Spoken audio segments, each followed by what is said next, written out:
Hello, this is Ginny Brant with Unleash Your God-Given Healing. I'd like to share an interview I did with Rebecca Keener on Atlanta Live in Atlanta, Georgia. In this interview, we're talking about how we can get through things like this pandemic by building up our immune system with lifestyle changes. I don't know about you. I wish COVID would go away and never come back. But here we are, and it's still going. The best thing we can do is to build up our immune system with lifestyle changes. So please enjoy this interview with very helpful information with my friend, Rebecca Keener. Enjoy. And our next interview, I know you're going to enjoy. We were just reminiscing that she visited with us and when Ann White and I were hosting together back in 2015 or 2016, right after a cancer diagnosis. And she said, my hair was just barely beginning to grow back. And since then, the Lord has just healed her body, raised her up, and she's written a book to help those of us who may be facing immune situations or needing to build our health up. So you're going to really love this interview tonight, and I want you to welcome with me Ginny Dent Brant. Thank you for coming back, Ginny. Good to see you. Thank you. It's great to be back in Atlanta on Atlanta Live. That's right, and you look beautiful. Well, thank you. I got to say this. Yes. Music promotes healing in the body. Singing, dancing, praising God, all these things. So we're getting a good taste of what promotes healing. We're getting a dose of the Holy Ghost tonight. I love it. That's great. And I love your book, too. Unleash Your God-Given Healing, 8 Steps to Prevent and Survive Cancer. What a journey you've been through. Quite a journey. Yes. Tell us how it all began. I wish we had time just to talk about, you have such an amazing testimony, which I know you've included some of this in this book and a previous book, how you grew up kind of in the halls of Washington, D.C. Your dad was in politics, that the Lord saved him, and through just your witness, really, and seeing you going after the Lord, serving on the mission field, and that he himself became a missionary. And what a great life God's given you. I have a lot to be thankful for. Yes, yes. I really do. Well, tonight we just want to focus on this health journey because we know 2020 has been a challenging year for so many families and so many people, and just learning how to build our immune system to fight off these end-time things that we're facing. So let's just get right into that and tell us about your journey and how it all began and how the Lord put the book on your heart. Well, it started when my mother died of breast cancer. It was just 4 months later that I accidentally, or as my sister says, providence of God, found the lump in my own breast when my ring got tangled in my nightie in the middle of the night. So I went to the doctor thinking it was nothing. I wasn't too concerned. And the first bad news I got was, it's cancer. I was shocked. The next week, it's aggressive. Wow. If that wasn't bad enough, after the MRI came back, the doctor took me back in his room because I didn't believe in what he was telling me. He said, it looks like it spread to your lymph nodes and different parts of your body. And I said, I feel fine. That can't be. Wow. He took me back in his office, flashed the MRI up on a life-size screen. And he said, look, it's here, it's there, it's everywhere. Oh, no. It looked like a tornado had invaded my body. That's why a tornado is on the cover. Tornado on the cover of the book.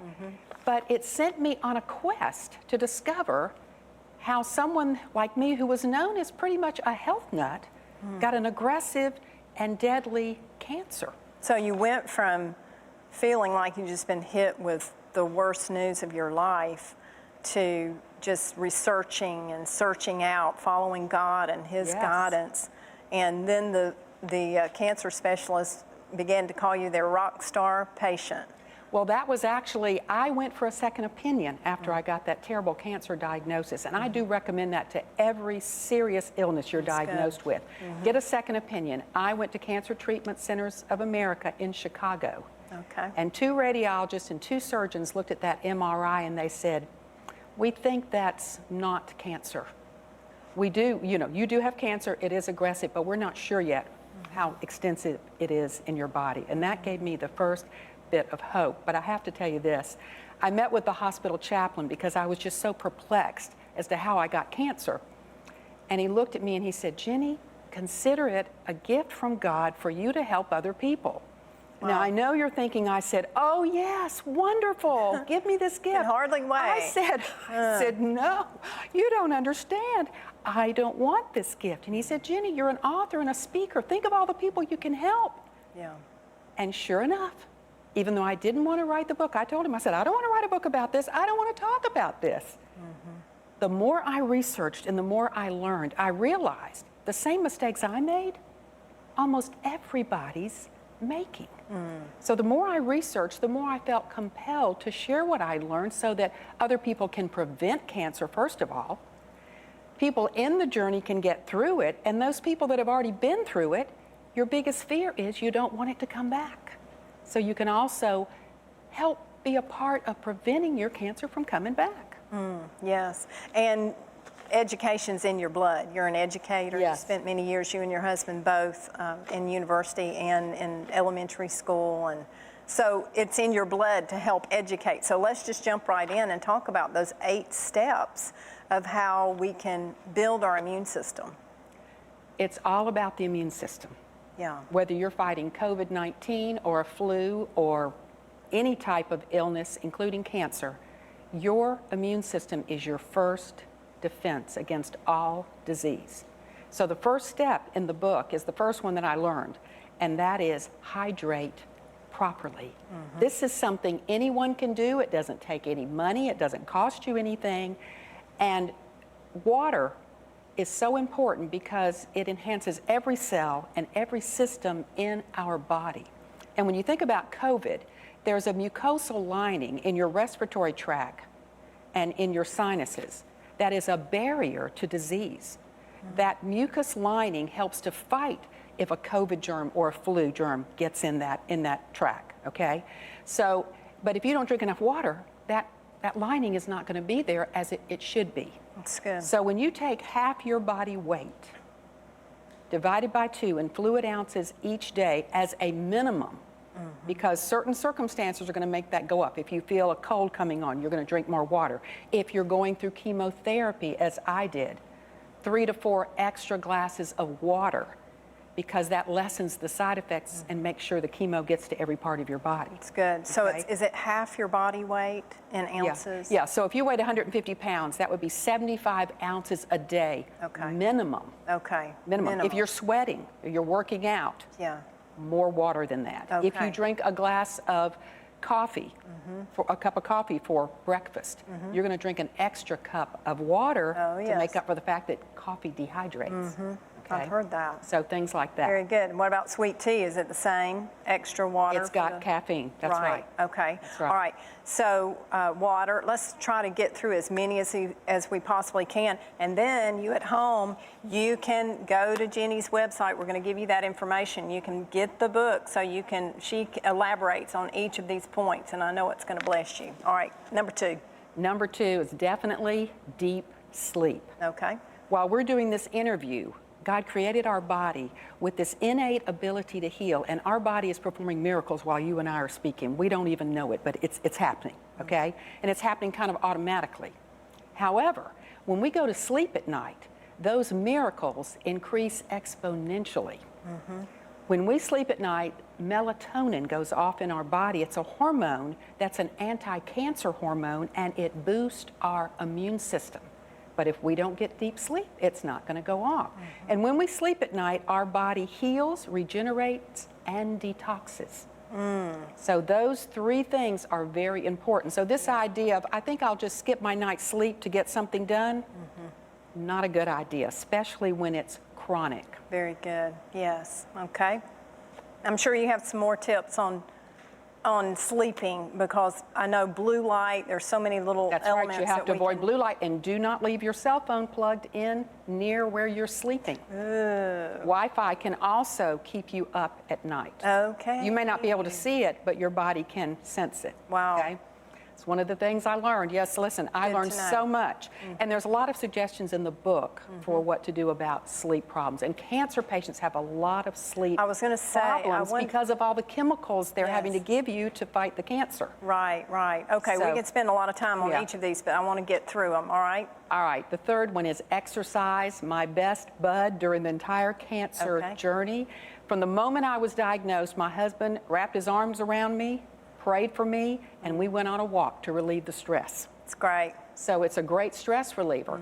But when it came to the first surgery where I had 100 stitches, that nurse said I could get that catheter removed the next morning if I would walk 4 rounds of the hospital floor.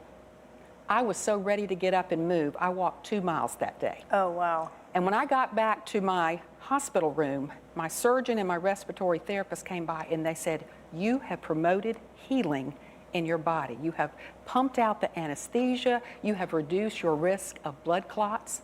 All the tubes that we were going to send you home with coming from your breast because of the surgery that your husband was going to have to take care of. Oh, yeah. We're going to pull them today because your body's already taken care of it. Wow, praise the Lord. So you have just done so much to promote healing in your body. Then I get to the chemotherapy part, and I decided, because of stress, just because of stress, to walk 2 miles before each chemo, and they were 8 hours long, each one of my infusions, and then 2 hours afterwards. And then, 2 hours, 2 miles. And then to walk every day in between, 2 to 3 miles, whatever I could do. Good. Then after I finished the cancer journey and the doctors are saying, wow, you are our rock star cancer patient, you're doing so well with this chemotherapy, it turns out research comes out in Australia a few years later saying the best thing a cancer patient can do during every point of treatment, whether surgery, chemo, whatever, is exercise. Exercise, wonderful. And we all should be exercising. Because it's preventative too. All right, next. Yeah. Okay, the fourth thing is using food as medicine. Okay. I was the junk food queen growing up. I certainly did not do that. But in time, I was eating more fruits and vegetables, but not nearly the number of plants I needed to eat. Here's what's important about food. In Genesis 1:29, God told Adam and Eve, I have given you these plants for you to eat. What's interesting is later on in the Bible, it's mentioned these plants are for your healing. But scientists today can tell you every plant chemical in every nut, seed, fruit, vegetables, legume, whatever, and they all have healing properties to them. So when you eat from the Daniel diet, from the Garden of Eden diet, when you eat as many plants as you can, it's going to promote healing in your body. And some of the plants are actually anti-cancer chemicals. And you do a lot of organic, mostly organic, is that right? I do it in a reasonable way. There are some fruits and vegetables that just don't get the pesticide residue, even though they're sprayed. Some of them aren't sprayed, some just don't get it. Are they in the book? Are they listed in the book? Yeah. Okay. There's all kinds of information in the book. Okay. And so when it's those, like a banana or a cantaloupe, you don't have to worry about it. It doesn't get to the inside flesh as much, so you don't worry about things like that. Okay. But I do eat pretty much organic as much as possible in a reasonable way. Okay. And I eat as many nuts and seeds and fresh herbs as I possibly can because they just promote so much healing and anti-inflammatory properties. And behind a lot of cancer is chronic inflammation. Yes, that's right. So we got to flush all that inflammation out. Yes. So that we're reducing that risk of and strengthening our immune system. And then what you eat can strengthen your immune system. There are certain fruits and vegetables in particular that build your white blood cells and ramp up your immune system. Blueberries, for example. Most of them do. Most fruits and vegetables and herbs help your immune system, but some are really, really powerful. And blueberries, that's why I follow the rule of a cup of blueberries a day. I get it in my smoothie, and the reason is it's anti-inflammatory, anti-cancer, builds your immune system. Okay, good. Helps your heart. What can I say? It hits everything. Super, that's great. Okay, can we just list 4, 5, or 5, 6, 7, and 8? We got 1 minute. Oh gosh, okay. 5 is gratitude and using your faith to manage your emotions. We need that. It's the week before Thanksgiving, Yes. so we need a reminder on that. Very important. Okay, and then lowering your toxic load is important because high toxic levels were found in my body. Okay. And then healing your gut because chemotherapy and antibiotics destroy the gut. And so I had to rebuild my gut so I could be healthy and have a strong immune system again. Wow. And if you have a strong gut, healthy gut, if a COVID germ gets into that gut, guess what? It's probably not going to manifest. So true. Wow, and you expound on all of these in the book. This is wonderful material that we all need right now. And you know, I'm looking at you now compared to thinking about when you came after the diagnosis and you were in the middle of the journey and just how you look a picture of health, your skin and your hair, and the Lord's done a great thing in your life. What's amazing is that God made the body to heal. And if we do the right things, then a lot of the damage that was done by the chemotherapy and by the cancer is now regenerated. It'd be better if I'd never had cancer to begin with, let's be honest. But the point is, you can survive something like that because God created the body to heal. Amen. He gave us the answers, didn't he? Yes, he did. And he gave his very son, who bore 39 stripes on his back so we could walk in health. And I do want to say this, I do have a cancer prevention blog at my website they can sign up for. Yes, and they can go to your website and find out about the book. Yes. There's a link on there to be able to buy it. I'm sure many of you at home are interested. She just gave us a taste, you know, tonight. Just a taste. There's so much more in the book. So much, yes. And it is written with an oncologist commentary. Yes. Well, thank you so much for being with us, Jenny. It's great to see you again. Thank and great you. to see what all the Lord's doing in your life. And we look forward to having you back again right here on I'd love to. Okay.